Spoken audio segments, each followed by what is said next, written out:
Physics 10+1। इस video में हम बात करेंगे हमारा chapter 6 work, energy and power. तो अभी हम 5th मेन टॉपिक की बात करेंगे जो है work done by a variable force. तो work done by a variable force क्या होता है? Force is said to be a force is said to perform work on a system if their displacement in the system upon application of the force in the direction of force। तो इसको बोला जाता है work done by a variable force. एक बार फिर से repeat करती हूँ, work done by a variable force का फॉर्मूला होता है W into F x into D x. इसमें इंटीग्रेशन यूज्ड होती है in the calculation of work जो एक्सिक्यूटेड किया जाता है बाय अ कांस्टेंट फोर्स। और वही जो सेम इंटीग्रेशन मेथड है वो कैलकुलेट होता है वर्क को एक्सिक्यूटेड करने के लिए by a variable force may also be used to calculate the work executed by the constant force। तो work done by a variable force उसको हम डिटरमाइन कैसे करते हैं, उसके लिए कुछ स्टेप्स होते हैं। जैसे आप डिटरमाइन करेंगे सबसे पहले expression for the force as a function of position. Okay, तो this could be given in the problem statement और derived from a physical model. फिर आप आइडेंटिफाई करोगे इनिशियल और फाइनल पोजीशन ऑब्जेक्ट की। देन आप सेटअप करोगे इंटीग्रल फॉर्म को as the integrand and as the differential displacement. फिर आप एवुलेट करोगे डेफिनेट इंटीग्रल को फाइंड आउट करने के लिए वर्क डन। तो work done by a variable force की कुछ एग्जांपल्स होती हैं, जैसे स्प्रिंग फोर्स है, व्हेन यू कंप्रेस और एक्सटेंड द स्प्रिंग। तो फोर्स जो है it exerts proportional to the displacement from its natural length. किसके अकॉर्डिंग? हुक लॉ के अकॉर्डिंग। और हम कैलकुलेट करते हैं वर्क डन को in compressing the spring from a one position to another position. और जैसे ग्रेविटेशनल फोर्स है, जब हम किसी चीज़ को उठाते हैं अगेंस्ट अ ग्रेविटी तो फोर्स ऑफ ग्रेविटी जो है वेरी करती है विद द हाइट।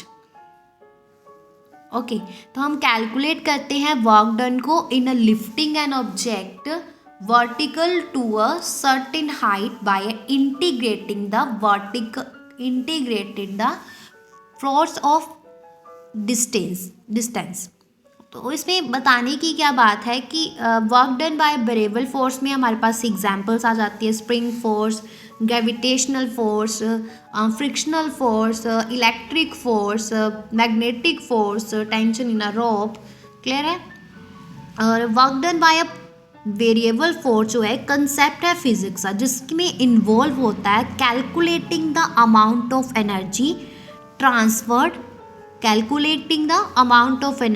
ट्रांसफर्ड जब एक ऑब्जेक्ट जो है सब्जेक्टेड हो to a force that changes in magnitude और direction as the object move. जो ऑब्जेक्ट जो है फोर्स दैट अगर उस पर कोई फोर्स लगती है उसे अपने चेंज करता है मैग्नीट्यूड और डायरेक्शन जब ऑब्जेक्ट जो है मूव करता है उसके साथ। तो हम कैलकुलेट करते हैं work done by a variable force. Clear है? यस। और उसके बाद हमारा नेक्स्ट टॉपिक है, उसकी बात करते हैं जो है 6th, the work energy theorem for a variable force. तो work energy theorem for a variable force, तो इसमें क्या हम स्टडी करेंगे कि जैसे वर्क एनर्जी थ्योरम है ये यूज़फुल होती है वैरायटी ऑफ प्रॉब्लम्स के लिए। ये it does not in a general incorporate है ये।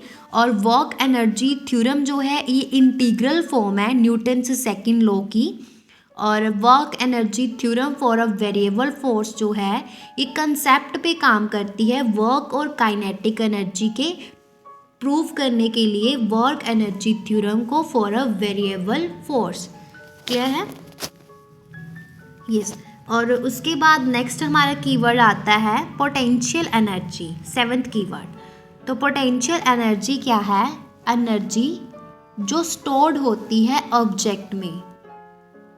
जो ऑब्जेक्ट में स्टोर्ड होती है एनर्जी उसको बोला जाता है potential energy. Due to its position बोल सकते हैं, कंडीशन बोल सकते हैं। इसमें it is not a force, ये फोर्स नहीं है, but it can be converted into kinetic. Potential energy जो है वो फोर्स नहीं है, बट ये काइनेटिक एनर्जी में कन्वर्ट हो जाती है, which is energy of kinetic energy. क्या है? Energy of motion. जो व्हेन द ऑब्जेक्ट क्या होता है, ऑब्जेक्ट को जब रिलीज किया जाता है तब ये काइनेटिक एनर्जी में ट्रांसफर हो जाती है, जो एनर्जी ऑफ मोशन है, पोटेंशियल एनर्जी। कोई ऑब्जेक्ट है, any object that is lifted from its resting position has stored energy, therefore it is called potential energy.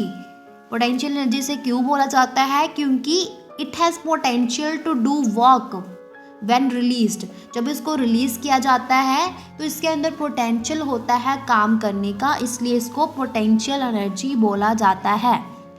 Potential energy में एग्जांपल्स आ जाती है, जैसे स्काई डाइवर जो है वेट करता है, waiting to jump from an airplane.